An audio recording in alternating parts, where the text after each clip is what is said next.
Então, muito bom dia. Começo naturalmente por agradecer o convite e o privilégio de estar aqui hoje convosco. E, enfim, pediram-nos histórias de inovação, histórias de vida para partilhar e é isso que vou tentar fazer. Eu sou filha de médico, nasci no Porto, mas depois cresci numa zona industrial, que é Setúbal. E apesar de ter crescido na vivência hospitalar, no meio dos médicos, no meio dos hospitais, sempre olhei para os hospitais como estruturas complexas, fabris, processo, o que me valeu alguns dissabores no início da minha vida enquanto responsável por um grupo de saúde, porque agora isso é aceito, mas na altura os médicos, quando eu dizia que um hospital era uma fábrica, basicamente atiravam-me coisas à cabeça. E de facto é engraçado como o chamamento da engenharia ou daquilo que é a essência de ser um engenheiro é uma coisa que às vezes começa de muito pequenino. Eu de facto cresci ali naquela zona onde tinha muitas fábricas e o que eu gostava mesmo era de processos fabris e gostava de fazer coisas e era irrequieta e queria fazer magia. E ser engenheiro é fazer magia, é de facto pensar as coisas como elas jamais foram. Tenho o privilégio de estar hoje à frente do Grupo Luz Saúde. Foi uma empresa criada de raiz e com 33 anos, ainda há pouco estava a comentar ao pequeno almoço, com 33 anos, sabe Deus porquê, na altura o Dr. Ricardo Salgado, que era, enfim, o presidente do Grupo Espírito Santo, e o grupo e a família queria entrar no setor da saúde do lado da prestação, e a mim não sei porquê, olhou para mim e viu qualquer coisa, e eu, 33 anos, e deu-me 150 milhões de euros para eu fazer um business plan e ver como é que o grupo ia estar no setor da saúde. E eu queria dar aqui uma mensagem primeiro às mulheres e às mulheres engenheiras, que é preciso de facto não ter medo de nada. Eu não fazia a mais pequena ideia o que é que ia fazer com aqueles 150 milhões, não fazia a mais pequena ideia como é que ia organizar o setor, mas disse-lhe com toda a clareza que ia saber fazer aquilo muito bem e que dali a 2 meses lhe apresentava um plano. Depois cheguei a casa e fiquei maluca da cabeça e pronto, e pus mãos à obra e a primeira mensagem que eu gostava de dizer é que os engenheiros não podem ter medo de nada. Têm que utilizar todo o arsenal que aprenderam, tudo aquilo que, no meu caso do técnico, deu e fazer magia. Vou hoje tentar mostrar-vos que o setor da saúde é um setor extraordinário porque é um setor que está sempre em mudança, com uma inovação clínica e tecnológica brutal, mas ao mesmo tempo também muito conservadora. Ou seja, convencer, ainda agora estava há bocadinho a falar com a Ana Teresa, convencer os médicos do que quer que seja é uma tarefa absolutamente hercúlea. O que por um lado está certo, porque, enfim, não estamos o nosso material, a nossa matéria-prima são pessoas, são doentes e, portanto, é preciso ter cuidado com o que fazemos e, portanto, temos de ter muita certeza que, efetivamente, se vai traduzir em coisas boas para os doentes, mas é quase paradoxal. É quase paradoxal, porque é um setor que é gerido por inovação, ou seja, para terem uma noção, cerca de 50% do aumento da despesa em saúde vem de inovação, mas, por outro lado, temos, de facto, um grande conservadorismo na adoção dessa inovação. Depois vou tentar dizer-vos o que é que está aí, o que é que vai acontecer, agora já está a acontecer e vai acontecer num futuro próximo, e o que é que isso implica para a nossa agenda, inclusive do próprio Serviço Nacional de Saúde ou de qualquer operador em saúde. E pronto, a minha história de inovação, a primeira que eu vos queria contar, começa exatamente com aqueles 150 milhões e com o projeto de se fazer um grande campus hospitalar privado em Lisboa. E isto, portanto, passa-se entre 2013 e 2005, em que Lisboa, como sabe, é uma zona sísmica. E o terreno que eu arranjo com a minha equipa para fazer o Complexo da Luz passava nada mais, nada menos, uma das melhores falhas sísmicas de Lisboa, e não contentes com isso, também passava 1 metro de Lisboa por baixo do terreno. O Dr. Ricardo Salgado disse, mas esqueça esse terreno, vamos para outro sítio, não sei o quê, mas eu pus na cabeça que tinha que ser ao lado do Colombo, que na altura começava a ser o grande, digamos, uma transferência, digamos, da cidade de Lisboa para aquela zona, estava ali naqueles nós todos, Pontinha, Amadora, não sei o quê, e eu meti na cabeça que tinha que ser ali. E então começou aqui, com a Engenharia Civil, que é o que eu chamo o Pacto do Passado, em que nós, no fundo, foi uma grande obra de engenharia portuguesa, em que nós tivemos o sonho, em que tínhamos que ter o hospital assente num colchão de molas, que absorvia não só as vibrações sísmicas, e, portanto, protegia o hospital de um sismo, ou seja, o hospital continuava operacional, que não é só o hospital cair, não cai e mantém-se a trabalhar. Mas, por outro lado, tínhamos as vibrações de ruído do metro, que, como sabem os engenheiros aqui presentes, são duas coisas conflituantes. Pois é, portanto, pusemos esse desafio na altura ao engenheiro Segadães Tavares, e eles, com o LNEC e com o Motengil, efetivamente descobriram uma solução espetacular, que ainda hoje é que está, obviamente, foi construído assim, e o Hospital da Luz assenta num grande colchão de molas que no fundo, protege o hospital de uma catástrofe, e devo dizer-vos, se acontecesse uma catástrofe em Lisboa, provavelmente o Hospital da Luz era o único hospital que ficaria operacional, pelo menos num curto prazo, até todos recuperarem. Isso valeu-nos, inclusive, o reconhecimento do Governo na altura, como esta parte da obra como um projeto de interesse público. Portanto, o que vem aqui portanto, isto é a parte de baixo do Hospital da Luz, e hoje vêm muitos engenheiros de fora ver, porque a inovação não era a parte sísmica, a inovação foi juntar as duas coisas. E vêm muitos engenheiros ainda hoje de todo o mundo visitar o Hospital da Luz. Portanto, a minha conversa começa aqui. Eu era casada com um engenheiro civil e, portanto, isto foi um grande entusiasmo. Nós sentimos logo que estávamos a fazer uma coisa nova. E quando se tem 30 anos, isto é espetacular. Mas a verdade é que a engenharia continua presente nas nossas vidas. Isto é o Hospital da Luz a expandir para o dobro poucos anos depois, e continuamos de facto a fazer com as várias disciplinas da engenharia parceiros absolutamente fundamentais. O Hospital da Luz, e ainda agora durante a pandemia, provou ser um hospital absolutamente resiliente às mais sofisticadas regras de infraestruturas hospitalares, nas suas redes de oxigênio, nas suas redes de ar-condicionado, na capacidade de separar circuitos, na capacidade de pensar isto de facto com cabeça de engenheiro e com cabeça inovadora. E nós conseguimos, ainda com o hospital em obras, conseguimos durante a pandemia ter o circuito do Covid, o circuito dos doentes não Covid e o circuito das obras. Portanto, foi uma coisa que só mesmo engenheiros muito bons é que conseguem fazer, e eu estou aqui à vontade, não fui eu, foram os engenheiros que trabalham connosco e que de facto continuam a inovar. Só para terem uma noção, aqui, por exemplo, uma decisão muito importante é que cada sala operatória tem a sua própria instalação, o que nos permite isolar completamente o hospital. Portanto, estão a ver porquê? Porque nós pensámos, ainda antes de saber que ia haver uma pandemia, obviamente pensamos sempre como é que conseguimos isolar as várias áreas do hospital para qualquer circunstância. Devo-vos dizer, ainda ontem estávamos a assistir isso ao jantar, que há uma regra muito estranha em Portugal, que é as regras das infraestruturas hospitalares em Portugal só são aplicadas ao setor privado. Porque, não sei porquê, há pessoas que acham que as regras absolutas de segurança têm a ver com o estatuto jurídico de ter ou não fins lucrativos, o que é uma coisa absolutamente extraordinária, porque, como aliás o coronavírus mostrou, está-se completamente nas tintas para se nós temos fins lucrativos ou não. Ataca com toda a alma, independentemente disso tudo. Mas, enfim, eu estou a brincadeira, mas são coisas muito sérias, porque, efetivamente, para nós engenheiros, isto é uma estupidez que não tem nexo nenhum, como é evidente, não é? E isto é bom para o setor privado, é mau para o setor público e para o setor social, e explico já porquê. Ainda a sua analogia das mães, isto faz lembrar quando a gente tem um filho que é, enfim, mais pateta e tal, e as mães tendem a proteger. E então temos um filho que a gente obriga a estudar, não sais, faz as coisas, não sei o quê, tens de ter boas notas, não é? Esse filho normalmente avança, e depois temos aquele que a gente protege sempre, damos sempre uma desculpa e tal, e depois o que acontece a esse filho? É mais ou menos a mesma coisa que está a acontecer.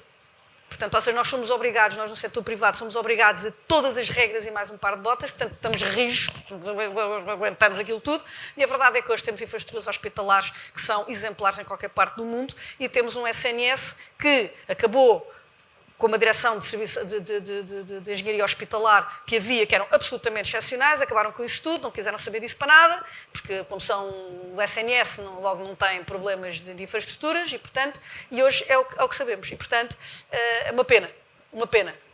E isto é um tema de engenharia pura e dura. Não tem nada a ver com política, não tem nada a ver, é engenharia. E pronto, mas isto agora, nós temos no Hospital da Luz a primeira ressonância intraoperatória que existe na Europa. Basicamente é uma coisa que serve, é uma inovação espetacular, quem trabalha em neurocirurgia, serve para, no fundo, durante a cirurgia, nós, não sei se vocês têm noção, mas, enfim, alguém é diagnosticado com um tumor no cérebro, ok? Nós fazemos neuronavegação, fazemos a georreferenciação, mas manobras espetaculares, mas quando o médico tira a tampa, o cérebro expande. E, portanto, convém que durante a cirurgia, depois do médico tirar o tumor, convém perceber se de facto tirou tudo. E já agora, enquanto a malta está com a tampa aberta, porque senão é chato tornar a abrir.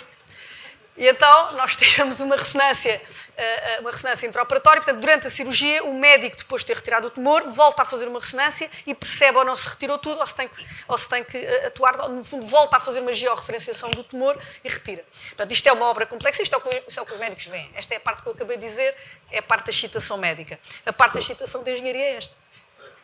Que eles normalmente não percebem nada. E nem querem perceber, e normalmente acham que somos os incompetentes, e portanto tem alguma piada, porque isto de facto são as visões engraçadas que existem dentro de um hospital. Portanto, eu tenho os engenheiros muito divertidos a fazer esta parte, e os médicos muito divertidos a fazer a outra, e depois é juntar estas peças que faz com que efetivamente todos nós nos divertimos imenso e temos orgulho naquilo que fazemos em equipa. Isto é também uma sala híbrida robótica, hoje os procedimentos de doença estrutural do coração, portanto o coração pode ter problemas de canalizações, ou pode ter problemas da estrutura mecânicos, digamos assim, derivados da estrutura do próprio coração, que é o que nós chamamos de doença estrutural. Isso hoje é tudo feito, a grande parte já não é preciso cirurgia cardíaca, portanto, ou seja, a medicina está a evoluir cada vez mais para o minimamente invasivo, até ao ponto em que vamos ter uns nanorobôs que entram, que a gente mete no sangue e resolvem as coisas sem ser ser preciso operar. Pronto, mas isto é uma sala robótica, isto é um braço robótico, os cirurgiões são guiados os cardiologistas de intervenção são guiados por braços robóticos, ou os próprios cirurgiões de coluna, portanto uma coisa de altíssima precisão. Isto é o que o médico vê, isto é o que os engenheiros vêem. Quando eles dizem, porque é que a sala ainda não está pronta? Típico. São incompetentes, disseram que a gente demora 3 meses, 6 meses, que é preciso planear, é preciso fazer esta cangalhada toda e tal, eles não entendem. E portanto é preciso entenderem. E é preciso tornar isto uma equipa. Porque, obviamente, nós precisamos deles para perceber a ergonomia na sala, para perceber o que é necessário. E eles precisam de nós, para, obviamente, montar aquilo tudo que não aparece feito. E pronto, como já terão reparado, o setor da saúde, de facto, opera hoje num mundo completamente novo, desde logo porque cada vez há mais doentes. A pandemia só veio agravar a tendência anterior de envelhecimento, sobretudo na Europa, no grande envelhecimento da população. E a pandemia veio agravar o facto de, ao termos estado com uma doença que roubou cerca de 30% em média da capacidade instalada, obviamente fez com que fossem adiados muitos outros tratamentos. E, portanto, neste momento, o setor da saúde, em qualquer parte do mundo, no público, no privado, em todo o lado, está a sofrer, digamos agora, o ter que recuperar aquilo que não foi feito.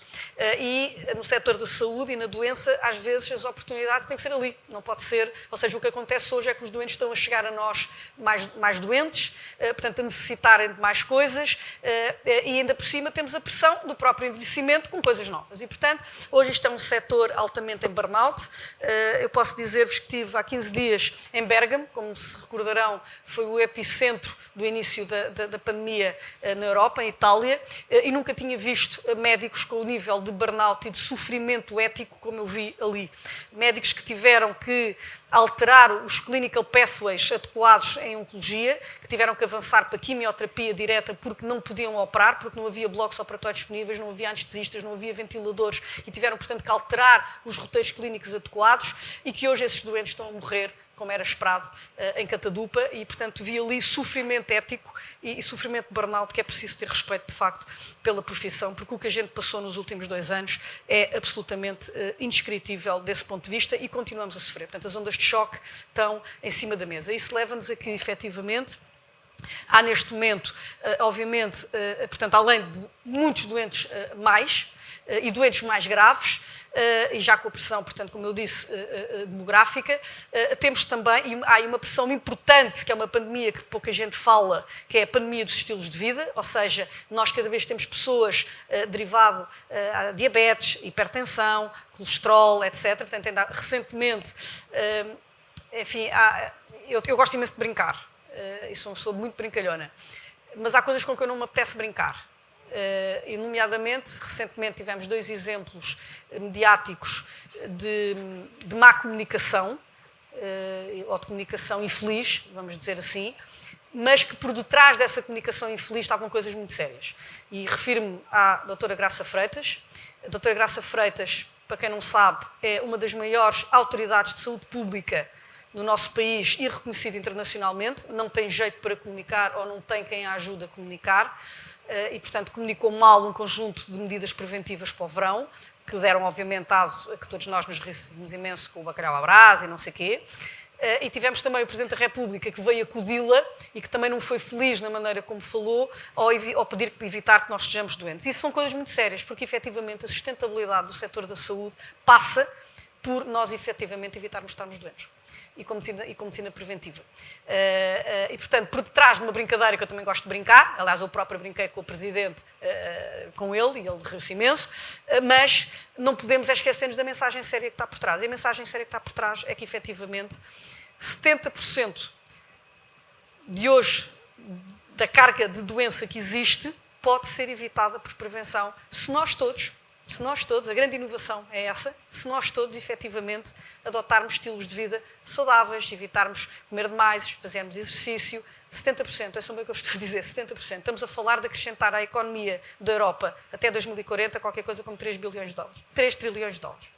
Portanto, é em cima do crescimento que está previsto, acrescentarmos 1,5% de crescimento ao PIB da Europa.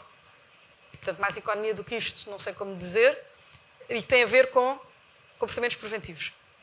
Portanto, não é para brincar. Portanto, a gente pode brincar imenso com o professor Marcelo Rebelo de Sousa, ou podemos brincar com a Graça Freitas, mas as mensagens que estão por trás, efetivamente, não são para brincar e são muito sérias. Portanto, há uma grande pressão, neste momento, sobre quem paga, desde logo o Orçamento de Estado, porque, como sabem, na Europa, a maior parte, portanto, dos cuidados de saúde são pagos via os nossos impostos.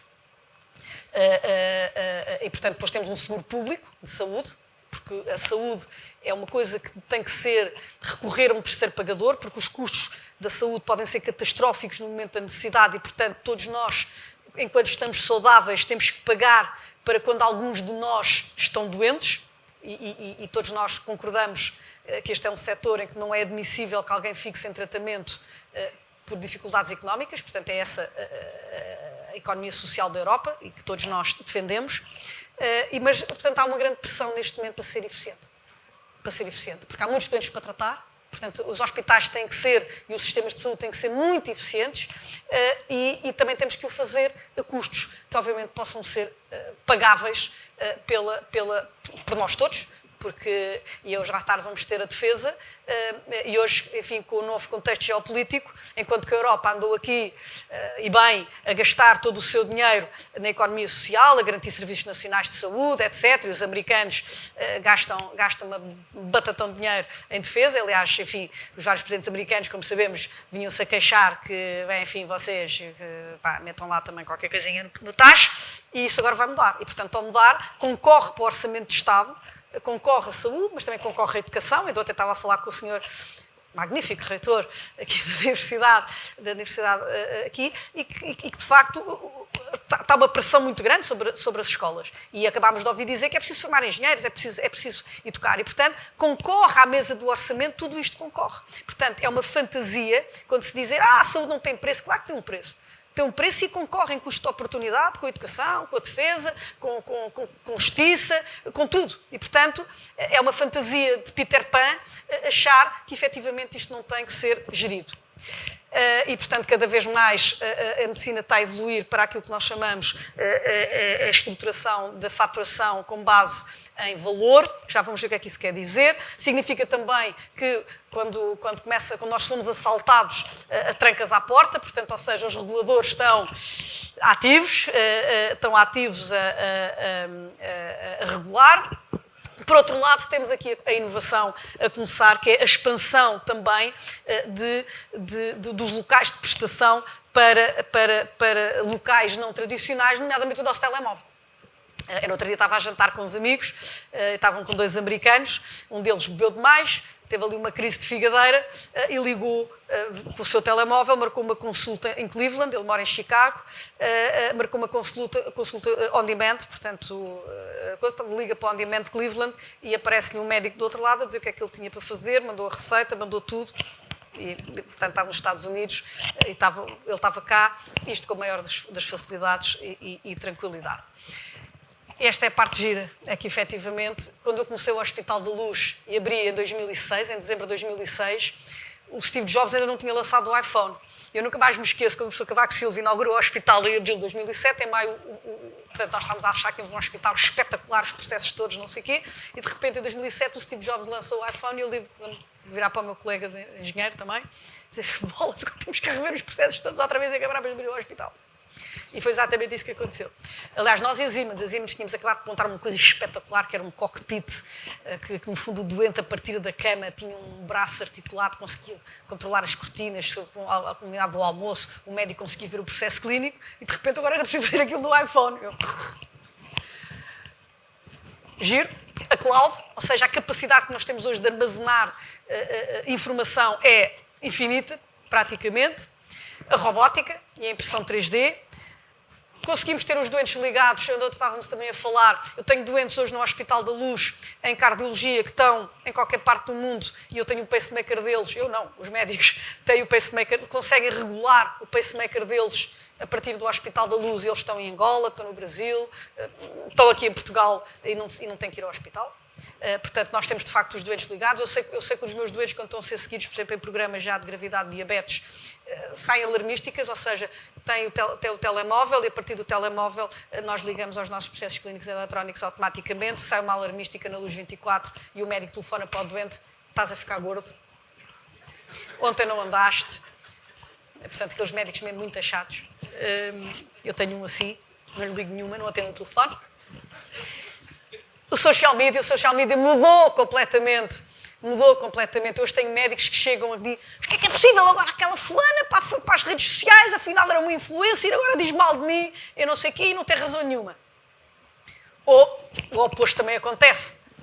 Agradecimentos nas redes sociais, ou seja, hoje cada um de nós tem uma capacidade, é um esquema de Ponzi, não é? Portanto, é brutal o que isto mudou também a forma como o setor trabalha e, enfim, depois a Ana Teresa a ter, obviamente, e com muito mais propriedade do que eu, para mim aquela que é a grande revolução do século XXI da medicina, que são a capacidade brutal de analítica avançada, que vai, esta sim, estou convencida, absolutamente convencida, que vai alterar completamente o panorama do setor da saúde em todo o mundo. Só para terem uma noção, empresas a trabalhar Big Data e a fazer analítica avançada em saúde, no ano passado movimentaram mais de 30 trilhões de dólares em private equity nos Estados Unidos. Portanto, é para terem noção que isto efetivamente o que move de dinheiro no mundo. Portanto, tudo somado, no setor da saúde, nós neste momento precisamos de inovação, pelo menos a 3 grandes níveis. Desde logo na transformação de cuidados, ou seja, nós precisamos de trabalhar com a indústria de devices, com a indústria farmacêutica, na parte toda de como é que hoje, vocês viram, por exemplo, com as vacinas, foi uma coisa extraordinária, não sei se as pessoas se aperceberam, mas é que normalmente desenvolver um novo medicamento, uma nova vacina, são ciclos brutais que demoram anos a conseguir. A inovação que teve em cima da mesa para se conseguir ter a vacina contra a Covid em menos de um ano, foi uma coisa absolutamente extraordinária do ponto de vista de inovação na indústria farmacêutica e, obviamente, depois também regulatória, etc. Mas é extraordinário, tem a ver com tecnologia, não é lobbies, também há de ter havido, com certeza, mas, sobretudo, tem a ver com inovação na indústria e, no fundo, conseguirmos que, efetivamente, que as pessoas tenham acesso a inovação que seja affordable, ou seja, que os Estados, os seguros, o que quer que seja, que quem paga possa pagar. E isto é, de facto, um dos grandes desafios que o setor tem. Eu não sei se as pessoas têm noção, ainda há pouco tempo fui criticada pelos senhores do Bloco de Esquerda que não perceberam ou não quiseram perceber aquilo que eu disse. Para vocês terem uma noção, hoje um tratamento oncológico pode atingir muito facilmente patamares de €500 mil. Temos tratamentos, por exemplo, hemato-oncológicos, que podem atingir €1 milhão muito rapidamente. Vocês viram discussões nos jornais com aquelas crianças que tinham um medicamento em Santa Maria, cada medicamento que custava €2 milhões. Portanto, obviamente que não é a esmagadora maioria, mas no tratamento oncológico é disto que estamos a falar. E, portanto, como podem imaginar, ou nós conseguimos transformar, a indústria consegue transformar estas cadeias em menos dinheiro, portanto, ou seja, em menos investimento, em menos capex, que depois, obviamente, se reverte no valor dos medicamentos, ou nós temos aqui um sério problema de acesso à inovação. Aquilo que eu já falei, portanto, nós temos que incentivar hábitos saudáveis na população, sob pena que não vai ser sustentável os gastos que hoje temos com a pandemia dos estilos de vida, que é pior do que a pandemia de Covid-19, que é aquilo que eu já falei, e, obviamente, também termos operações absolutamente, e é aqui que entram os engenheiros, logo para começar, operações absolutamente eficientes. Primeiro, porque há falta de médicos, ou seja, a pandemia veio exacerbar uma tendência que já havia no setor, há falta de profissionais de saúde. Eu estou a falar a nível do mundo. Para terem uma noção, estima-se que nos Estados Unidos mais de 30% dos profissionais de saúde vão abandonar o setor. Na Europa, neste momento, vivemos com grande falta de médicos. Inglaterra, Alemanha, França, Irlanda, em alguns casos em Portugal, em algumas especialidades. Portanto, isto é um tema muito sério. E, portanto, nós temos que, efetivamente, fazer a reengenharia dos processos hospitalares para que, no fundo, o tempo destas pessoas seja muito bem aproveitado, porque não há muitos. E, enfim, já nem vou falar do tema dos engenheiros. Quando nós estamos a falar de que as grandes inovações em saúde vão aparecer pelos Advanced Analytics, pela engenharia de dados, que são engenheiros, nós sabemos que nos Estados Unidos 80% destes engenheiros são absorvidos pelas 5 Big Techs e, portanto, o setor nem os chega a cheirar. Portanto, quando eles saem, eles ainda estão na universidade e as Googles da vida já os foram buscar. E, portanto, quando nós pensamos isto desta forma, é dramático. E já para não falar, como também sabemos, que os setores, nomeadamente o setor público, mas também o setor privado, nós estamos aflitos de dinheiro. E, portanto, ou seja, como quem paga está aflito para pagar, portanto, quem está ali mais à mão é, de facto, a suborçamentação crónica dos hospitais no Serviço Nacional de Saúde, é as seguradoras que não nos aumentam, por exemplo, a nós os preços há mais de 15 anos, portanto, ou seja, estamos aqui todos no jogo do gato e do rato, e isso também impede a inovação, porque, obviamente, não há cash flow para investir rapidamente em inovação, mais do que noutros setores. Portanto, isto é uma coisa muito séria. E é sistémica no setor. Como, aliás, a minha colega depois de telecomunicações irá também explicar, grande parte da inovação que se faz em telecomunicações também tem a ver com o setor da saúde. E que é um setor que vale 12% do PIB em média, e nos Estados Unidos quase 20%. Portanto, são setores que pesam muito na parte sistémica toda da economia. E, portanto, isto são temas muito sérios que estão aqui em cima da mesa e são desafios, obviamente, magníficos para quem trabalha no setor. E depois temos aqui uma coisa melhor ainda, que é que, de facto, os doentes que antes eram assim, umas pessoas que catavam tudo o que os médicos diziam e faziam assim, sim, doutor, com certeza que sim. Agora, discutem tudo, chegam lá, já se viram tudo no Google, com as doenças todas, já viram 13 opiniões. O meu pai, que era médico, costumava dizer, uma opinião é boa, 2 confundem, 3 matam. Mas, de facto, é isto que temos. Os doentes já não são doentes, são clientes. E clientes na boa acessão da palavra. Cliente como alguém que, efetivamente, sabe o que quer para si próprio, escolhe, tem opiniões, discute, faz coisas. Portanto, o patient comes into the power, e estamos aqui numa grande tendência que é from patient to client, que é uma coisa que os médicos andam a reagir mal a isto, como podem imaginar. Não é? Os médicos eram aquela andota, não é? Que era Deus Nosso Senhor, tinha o neurocirurgião e o cardiotorácico, e o cardiotorácico perguntou, mas o que é que Deus estava ali a fazer no lugar dele, não é? Portanto,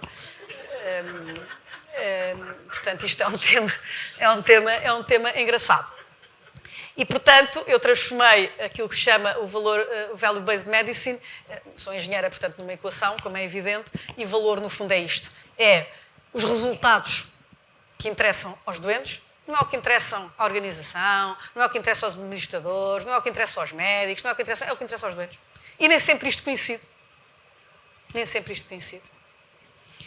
E depois, obviamente, o custo em atingir estes resultados. Isso é que é valor. Portanto, o nosso objetivo é reduzir isto o mais possível, porque custo temos sempre, só para o Bloco de Esquerda é que aqui não existe custos, de resto para as pessoas normais existe, e obviamente ver muito bem quais é que são os resultados. E temos isto, é que até à década passada, nós vivíamos na era mecânica, e sem nenhum desprimor para os engenheiros mecânicos, como eu vos disse, tem muita importância, agora na pandemia viu-se bem a importância que os engenheiros mecânicos têm, mas a inovação era muito feita, implantes, a cirurgia robótica, radiooncologia, grandes máquinas, era mecânica. Hoje a tecnologia, portanto, hoje a inovação está a acontecer na era biotecnológica, e isto é outro jogo. Outro jogo e muito caro. Muito caro. Ok? Mas muito caro mesmo. E, portanto, isto muda o jogo. Estamos a falar de regeneração de tecidos, estamos a falar de manipulação celular, estamos a falar de ir a uma célula e alterá-la geneticamente para combater um determinado cancro de uma determinada biologia, estamos a falar de genética, estamos a falar de um mundo completamente novo e absolutamente espetacular. A Teresa, seguramente, como engenheira, há de dar-vos a vossa visão como engenheira deste mundo. E, portanto, nós temos que realmente lidar com um pipeline brutal de tecnologia e de inovação, portanto, desde a redução minimamente invasiva, a regeneração de tecidos, cada vez temos, como a gente chama, caixas maiores e melhores para o diagnóstico. Hoje o que se está a fazer, por exemplo, em termos de imagem nuclear, da radiooncologia, da parte da física toda, eu não sei se vocês têm noção, mas a radioterapia, na realidade, os médicos, enfim, decidem qual é a dose que se apanha, mas ali a função fundamental são de físicos. E são de engenheiros físicos, ok? Que estão, no fundo, a dizer, para o médico não sabe planear para onde é que vai a radiação. Ok? Quem faz isso são engenheiros físicos. Ou físicos, não é? Portanto, isto é de facto uma coisa indissociável, esta parceria de medicina com a engenharia. E, obviamente, toda a área da medicina personalizada e da telemedicina. Portanto, como é que o G está a fazer isto? Bom, eficiência operacional é o que eu chamo back to the basics. É uma coisa que os médicos demoraram muito tempo a perceber, porque há uma ideia errada no setor que melhor qualidade, ou se quiserem redução de custos ou eficiência operacional, reduz a qualidade. É uma retórica normal no setor da saúde, quando a gente vai falar com médicos, lá estão estes tipos que vêm para aqui gerir e depois isto não vai ter impacto na qualidade. É exatamente o oposto e qualquer engenheiro percebe isto na ponta da unha. Porquê? Porque quando nós temos engenharia de processos bem feita, quando os processos aderem às melhores práticas, o que é que acontece? Evitamos CAPEX que não é necessário, portanto, ou seja, aumentamos a eficiência do ponto de vista do aproveitamento daquilo que os recursos caros estão a fazer, e as estruturas hospitalares, quer do ponto de vista da infraestrutura, quer do ponto de vista dos seus recursos humanos, são caras. Portanto, quanto melhor forem aproveitadas com bons processos, melhor. Quando os processos aderem às práticas, melhores práticas, também temos melhor qualidade clínica, porque os médicos cumprem aquilo que é as melhores práticas clínicas, isso é processo, são aquilo que nós chamamos de clinical pathways, e ao termos projetos mais previsíveis, obviamente, o serviço também está lá. Não é? Quando isto não é com bons processos, é à conta de pôr dinheiro. Ok? Portanto, para não ser à conta de pôr dinheiro que não temos, é fazendo engenharia de processos. E quando eu falo de engenharia de processos, também é uma coisa engraçada com os médicos. Também foi uma grande inovação que me dá imenso gozo como engenheiro a fazer. Que é, os médicos dizem assim, mas nós sabemos exatamente o que é a parte clínica. Que é o que eles chamam as orientações técnicas. Eles sabem como é que tratam uma doença. Não somos nós engenheiros que dizemos como é que eles tratam uma doença. Mas quando nós pensamos isto numa ótica de engenharia, o que é que falta aqui? Falta. Eles dizem o quê? Nós dizemos quem, onde, como, porquê. Um engenheiro sabe isto de cor e salteado. E fazemos isto em linguagem BPMN e, portanto, o que nós estamos a fazer é mapear completamente o que eles fazem e já vos digo, para depois com objetivos muito, muito concretos. Portanto, isto para nós engenheiros é uma evidência. Quando eu fiz isto com a minha equipa em 2000, esta foi a grande inovação que o Grupo Espírito Santo, na altura, trouxe ao setor da saúde. Foi olhar para uma fábrica pelos olhos de um engenheiro e fazer isto. E ter uma fábrica altamente sofisticada. Altamente sofisticada. Porque as pessoas têm que perceber uma coisa. E faço já aqui uma pergunta à audiência. Para que uma cirurgia tenha o que nós chamamos faca à pele, que é um cirurgião às 8 da manhã, a que horas é que o hospital começou a trabalhar e o que é preciso lá estar? 5 da manhã já tens famílias trabalhadoras no hospital. E depois o que é preciso garantir que chega ao bloco operatório para que a faca à pele aconteça às 8 da manhã? Para começar, o doente. E não é claro. não é? Porque assim, o doente tem que vir de casa e tem o processo todo de faturação, pré-autorizações com a seguradora, portanto, há milhares de processos em cima da mesa. Depois temos que garantir que está lá o material. Engenheiros, logística, a garantir. Farmacêuticos, é preciso garantir que... São 7 coisas que têm que lá estar. O cirurgião, também, já agora, o ajudante, o anestesista, a enfermeira instrumentista, a enfermeira circulante, o enfermeiro anestesista. Conseguir que isto esteja tudo à mesma hora, pronto para começar, meus amigos, não há fábrica mais bonita do que esta. E vou-vos dizer, e é muito melhor do que uma fábrica de automóveis. Porquê? Sabem porquê? É que os doentes falam. Têm opiniões, são diferentes, dizem coisas. E os operários? Ok? E a imprevisibilidade? Quando um hospital tem uma urgência aberta e a gente tem aquilo tudo montadinho para começar, e de repente saltam 5 doentes da urgência quando em média nos vêm 3. 10% das operações hospitalares são afetadas pela urgência. Mesmo quando a gente estatisticamente trata a urgência. Esta é uma coisa absolutamente espetacular. Isto é para engenheiros.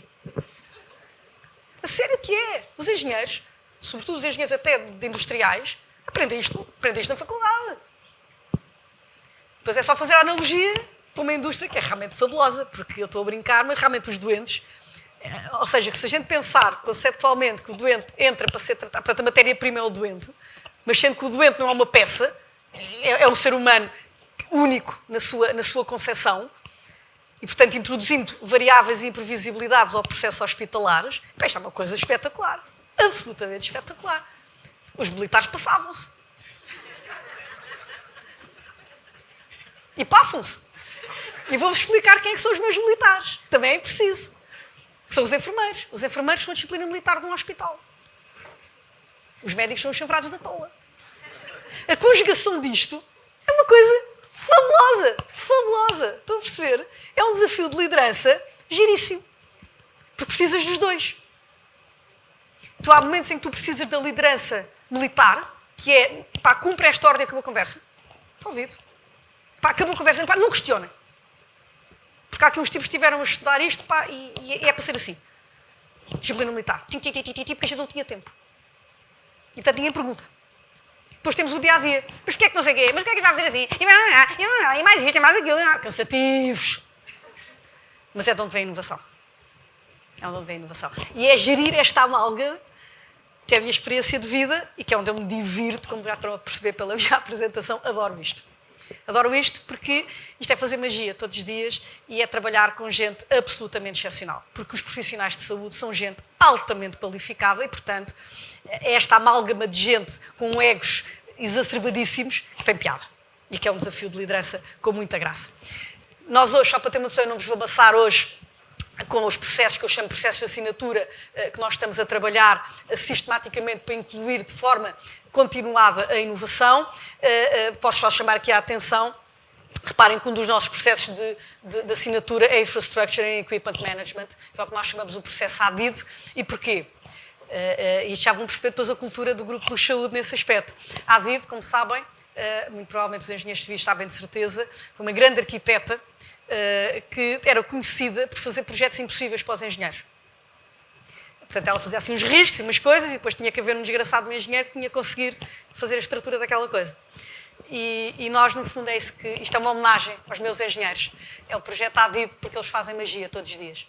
Porque a gente pede, os médicos, pedem coisas impossíveis aos meus engenheiros. E, portanto, é o projeto ADID. E depois temos, obviamente, também, a nível aqui, por exemplo, Resource Planning and Internal Enterprise Scheduling, no fundo, os processos hospitalares são muito giros. Porquê? Porque, tal como em qualquer fábrica, o hospital é tão forte quanto aquele que for o seu recurso mais fraco. Então, vocês agora, na pandemia, viram isso a acontecer. O sistema colapsou, porquê? Cuidados intensivos. Porque Portugal partiu para esta pandemia com muita falta de cuidados intensivos e, portanto, o sistema é da dimensão do seu recurso mais fraco, como em qualquer fábrica. Não é? Porque é que este projeto se chama NESH? NESH provou matematicamente que a otimização do todo não é feita à conta da otimização individual de cada recurso, mas à otimização global. E provou isto matematicamente. E é exatamente isto que nós temos que gerir todos os dias nos hospitais, é que a enfermeira do bloco militar gere a otimização das operações do bloco operatório. Dos intensivos gera dos intensivos. O do internamento gera do internamento. Mas é que a otimização do hospital não se faz assim. A hospital faz em equipa, gerindo as coisas. Vou-vos dar um exemplo. Tive uma vez uma mega discussão. Porquê? Porque vieram os cirurgiões, o departamento de cirurgia, veio ter comigo a dizer que nós tínhamos que aumentar os cuidados intensivos. Eu disse, what? Mas nós já temos paletes de cuidados intensivos. Não sei o quê, porque à quarta-feira há sempre um pico e não sei o quê, e não chega, não sei quantos, trará. Já fui ver aquilo tudo, e de facto à quarta-feira havia um pico e nós precisávamos de mais do que 16 camas de cuidados intensivos. Porquê? Porque os cirurgiões não se entendem e, portanto, operam todos à segunda, pico de cuidados intensivos à quarta, porque eles um não opera à segunda e o outro, por exemplo, à quarta. E eu sei porque é, porque tem a ver com o fim de semana, não é? Eu disse, amiguinhos, desculpem lá, eu não vou gastar agora mais uma pipa de massa, porque temos que alisar, obviamente, a procura dos cuidados intensivos. E são este tipo de decisões que têm a ver com o NES. Portanto, evidentemente, o que é que a gente fez? Dividiu mal para as aldeias, mês 1 opera os cardíacos à segunda, no mês 2 opera os outros, e vocês, desculpem lá, mas eu não vou gastar mais um batatão de dinheiro só para ter um pico de cuidados intensivos à quarta e quinta-feira, porque vocês não espalham a cirurgia. Portanto, isto é o beabá. E pronto, portanto, isto é engenharia de processos. E agora o que é importante em termos de inovação? É que nós de antes, a engenharia de processos era feita só com o Lean Process Redesign, portanto todos nós ouvimos falar da tecnologia Lean e do Kaizen, não sei o quê, e Toyota, blá, blá, blá, só que nós agora temos muitas outras ferramentas para trabalhar, nomeadamente a digitalização, a automatização e, como eu já disse, a analítica avançada. E isto é o que está a transformar hoje no setor da saúde e está a introduzir a grande inovação do setor. São estas 3 ferramentas que há 10 anos atrás não estavam disponíveis. E, portanto, eu não sei se viram este filme. Nós hoje estamos a trabalhar muito, por exemplo, com o Instituto Superior Técnico, a tentar ter esta criatura aqui. Isto é um enfermeiro que tomava conta do miúdo. Isto é aquele filme, que não tem filhos pequeninos, não sabe. Que é um enfermeiro robô.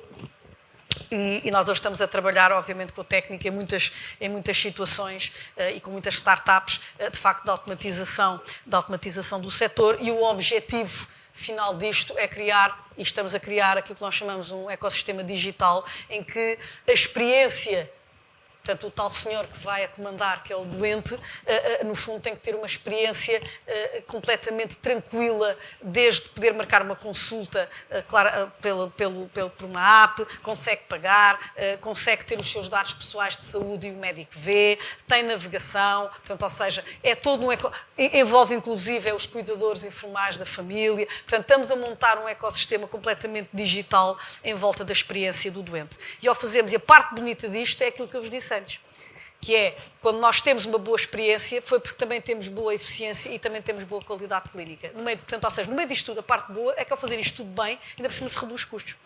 E, portanto, contrariamente ao que as pessoas pensam que é preciso pôr mais dinheiro no sistema. Se quiserem, é a grande discussão que está a acontecer hoje no Serviço Nacional de Saúde, entre as finanças e a saúde, e ainda hoje temos um grande senador, uma pessoa que eu admiro imenso, que é o professor Correia de Campos, um dos grandes senadores da saúde em Portugal, um dos homens mais que sabe de saúde em Portugal, aqui a dar a sua pedradazinha hoje nas finanças, mas objetivamente é esse o papel das finanças, porque as operações, nós temos que ser mais eficientes nos hospitais, temos que nos forçar a isso, porque senão nunca chega ao dinheiro.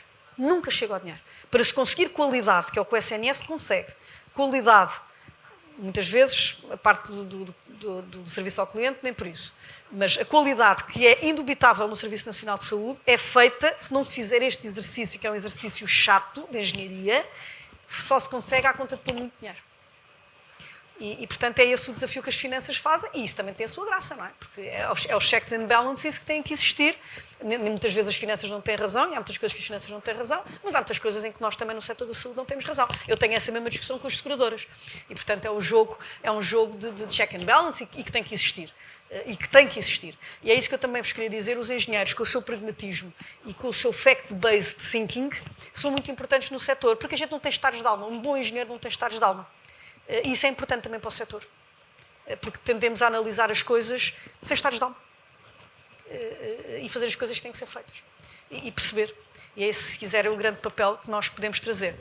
Eu trago-vos este slide porque era isto que eu tinha a falar do professor Marcelo Rebelo de Sousa, que isto, de facto, a parte negra, o lado negro da força dos doentes, de facto, cada vez mandarem mais e serem consumistas, é muito mau para o setor, porque isto não é um setor qualquer. Nós hoje temos, com o shopping around, se quiserem, com a quantidade de informação que existe, nós hoje temos, por exemplo, doentes que ao existirem 2 mecanismos de financiamento, que é o Serviço Nacional de Saúde, ao qual todos temos direito. E depois as pessoas têm dupla cobertura. Por exemplo, os funcionários públicos têm uma dupla cobertura que eles pagam do seu bolso, portanto não é dinheiro público, deixem-me dizer-vos isto, não é dinheiro público, é uma coisa que me irrita sobremaneira, que se diga que o dinheiro da ADSE é público, não é público, porque só pode ser considerado público se os funcionários públicos não merecerem o ordenado que ganham. Admitindo que merecem o ordenado que ganham, aquilo foi uma coisa que eles escolheram tirar do seu ordenado, e neste momento não é tão pouco como isso, são 3,5%, para fazer uma dupla cobertura de saúde. Portanto, não é dinheiro público. Penso que todos podemos concordar com isto. A menos que um funcionário público não mereça o dinheiro que ganha. Que não acredito. Ou pelo menos na esmagadora, ou não quero acreditar. Não é? Pelo menos na esmagadora maioria, pode ser igual a qualquer empresa. Também tem, não sabem aquela anedota, já agora, aquela anedota da Siemens, que alguém tipo a visitar a fábrica na Alemanha, perguntou, então quantas pessoas é que trabalham aqui? E o tipo respondeu cerca de metade. E estamos a falar da Siemens. Portanto, ou seja, o que é que acontece? Quando nós temos dupla cobertura, um dos grandes dramas que temos no setor é esse. Ninguém sabe o que é que as pessoas andam a fazer. E eu, por exemplo, tenho grávidas, ok?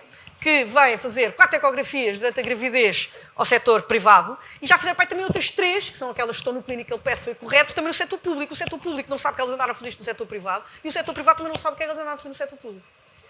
E, portanto, nós temos um drama claríssimo de duplicação, mas que não tem a ver com a desonestidade dos prestadores.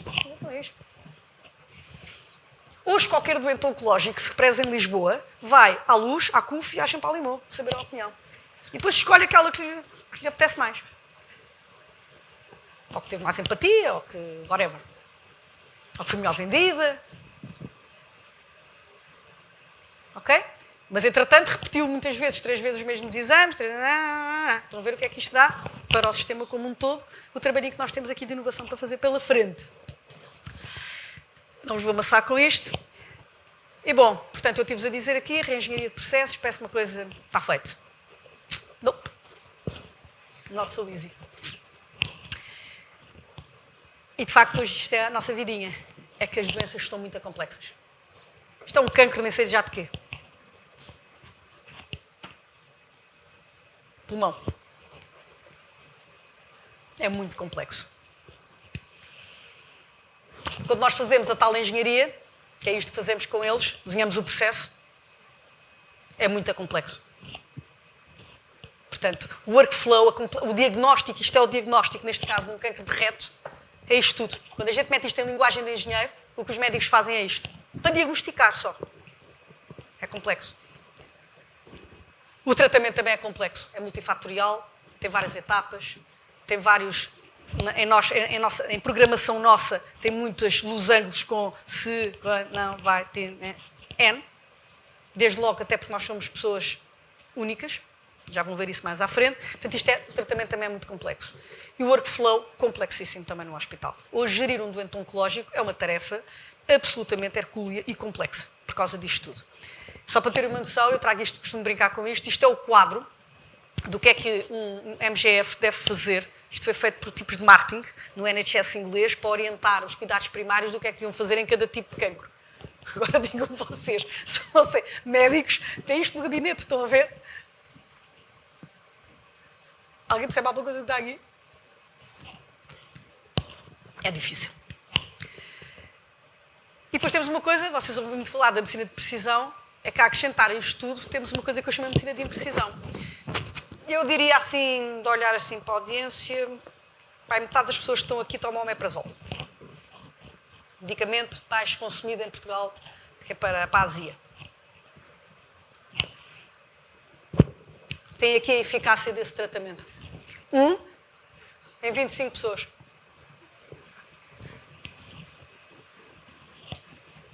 Yeah. Vou-vos dar outra. Pasma. 1 em 20. A eficácia do medicamento.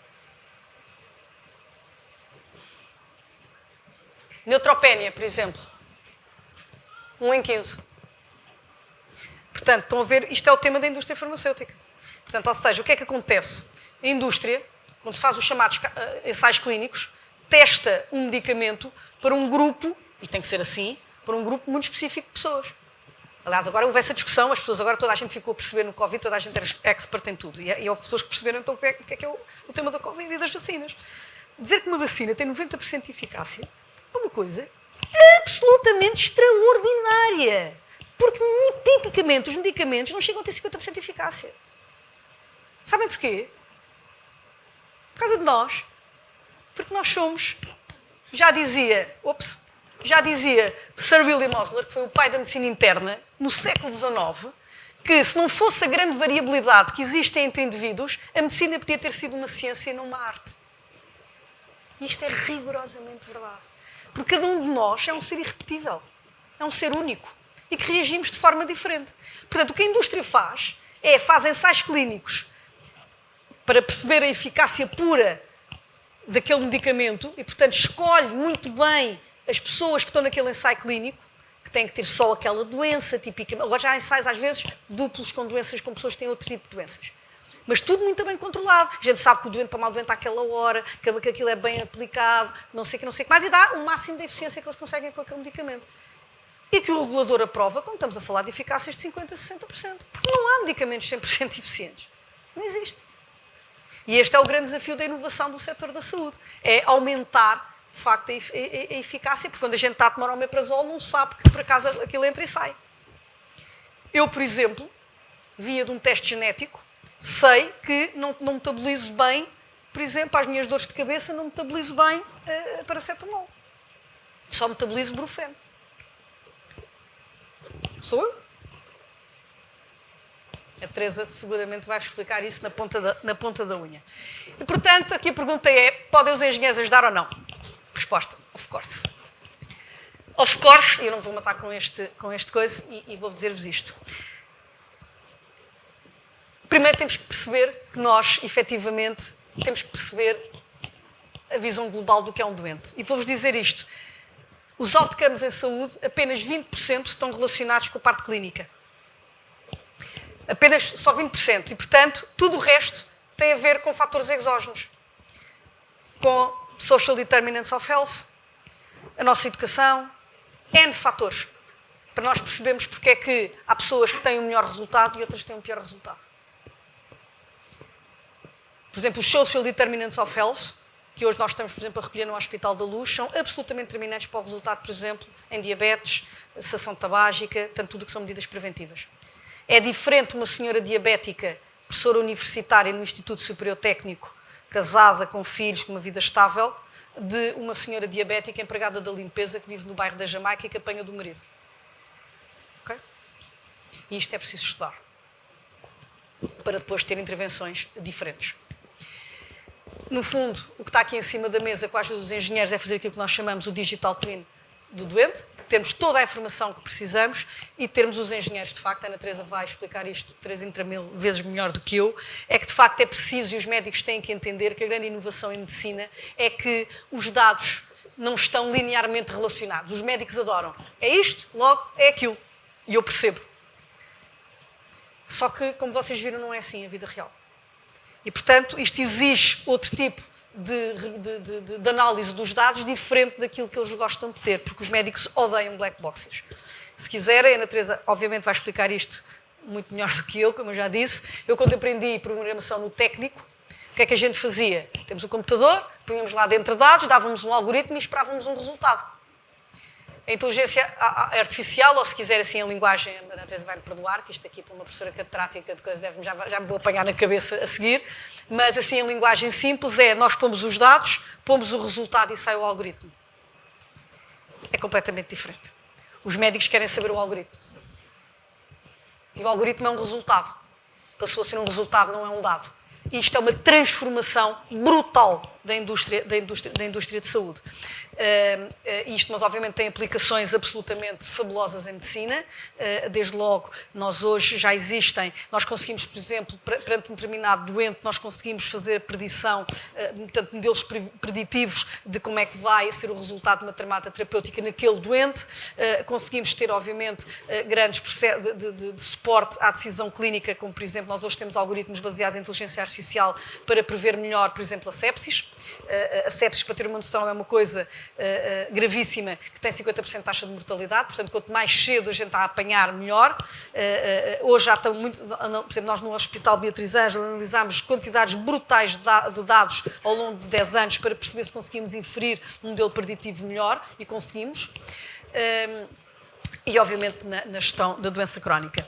Isto hoje já não é ficção científica, isto já está a acontecer, portanto já há muitas, sobretudo a partir de análise de imagem, já há muito suporte à decisão clínica com base em inteligência artificial, portanto isto está de facto a acontecer, e como eu também já vos falei, além de tudo isto, o tema todo da revolução da minimamente invasiva, já houve da Coreia investigadores que desenvolveram o primeiro nanorobô que trata tumores sem cirurgia, portanto metem uma tecnologia que entra na corrente sanguínea e vai diretamente ao tumor e destrói o tumor exatamente ali, portanto, ou seja, os físicos a ver onde é que é, e a coisa, e a planeamento, que obviamente vocês estão a perceber, não é? Quer dizer, quando a gente tem um tumor, quando vem a radioterapia, até chegar ao tumor, destrói tudo até lá, não é? Portanto, nunca é, por muita precisão que tenha a radioterapia, ou o tumor está mesmo aqui à flor da pele, se estiver lá dentro, o raio até lá ao fundo, não é? Portanto, tudo isto é de facto uma maravilha. Como a Ana Teresa sabe, os médicos odeiam isto, porque é uma black box. Não gostam. Eles gostam de perceber o que estão a fazer, aliás, como todos nós. Mas isto, no fundo, se quiserem, eu costumo brincar com os médicos a dizer isto. Os nossos filhos sabem todos andar de bicicleta, não sabem? Mais ou menos aprenderam, a gente deu ali 2 ou 3 regras, e pá, metes-te em cima, coisa, equilibras e tal. Mas nós já temos um manual de 100 páginas do que é que está por trás de andar de bicicleta. E, no entanto, eles aprenderam pela observação, não é? A mesma coisa, se quiserem, o físico é o tipo que sabe, que é aquela dimensão do conhecimento que é o what, não é? E sabe calcular esta jogada. O tipo que é campeão de bilhar ou de como é que se diz, de snooker, sabe isto e de certeza que não sabe as equações físicas que estão por trás, sabe o know-how. É óbvio que nós temos aqui que compatibilizar com a terceira dimensão do conhecimento, que é o know-why, que é o que os médicos querem. Os bons médicos querem saber porquê. Mas, na realidade, isto é possível. A inteligência artificial, há uma coisa engraçadíssima em dermatologia, para se perceber se isto era um cancro ou não era, por análise de imagem. E então, o que é que os engenheiros fazem? Metem 500 mil diagnósticos de cancro e dizem, este é cancro, este não é, este é cancro, este não é, este é cancro, este não é. Que é no fundo é como nós aprendemos quando somos pequeninos. Isto é um cão, isto não é um cão, isto tem orelhas, isto não tem. Pronto. E estas habilidades podem ser mais perfeitas ou mais imperfeitas, é isso que os engenheiros podem ajudar. Ok? E então houve uma coisa engraçadíssima, quando se fez esta análise da dermatologia, muitas destas coisas foram feitas a partir de imagens que os doentes mandavam para os engenheiros analisarem. E então havia muitos doentes que punham uma coisa à volta.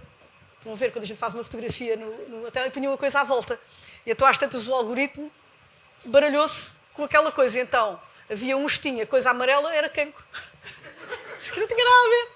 Estão a ver? Portanto, isso chama a atenção para disciplinas novas que estão a aparecer, que obviamente que é o Features Engineering, que é preciso ter... E é isso que eu costumo dizer aos médicos. Os médicos vão ser sempre necessários, porque é uma coisa que se chama o domínio, portanto, que é o High Dimension e é o Domain Knowledge. Se quiserem aqui, Nosso Senhor penso que previu, com o conhecimento que tem, previu que ia haver uma guerra mundial provavelmente dentro de pouco tempo, que era bastante predictable, não é? Mas isto, o algoritmo resolve um caso, mas não constrói o caso. E, portanto, os médicos, Ana Teresa, isto é uma dica para ti, os médicos precisam de saber que são necessários e precisam de estar aqui. E é rigorosamente verdade, senão não avança, como sabes. E isto, no fundo, enfim, termino com isto, no final do dia, e é por isso que eu estou neste setor e gosto de estar neste setor. Eu gosto de pessoas, sou engenheira, mas gosto muito de pessoas, e o setor da saúde é isto, é um conjunto de pessoas a quem foi confiado para outras que estão fragilizadas foi confiado o seu tratamento. Porque por muita informação e social media que existe, há de facto uma grande assimetria de informação. E, portanto, não há maior privilégio do que aquele que é ganhar a confiança de alguém que se põe a si próprio na mão de outra pessoa. Não há ser mais vulnerável do que um doente, nozinho, no bloco operatório, anestesiado, à mercê de um cirurgião. Por isso é que eu não gosto de brincadeiras no bloco operatório, nem cantigas, nem música em altos berros, não gosto nada disso.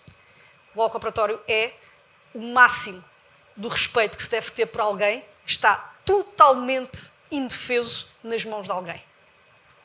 Ok? E isso é o setor da saúde.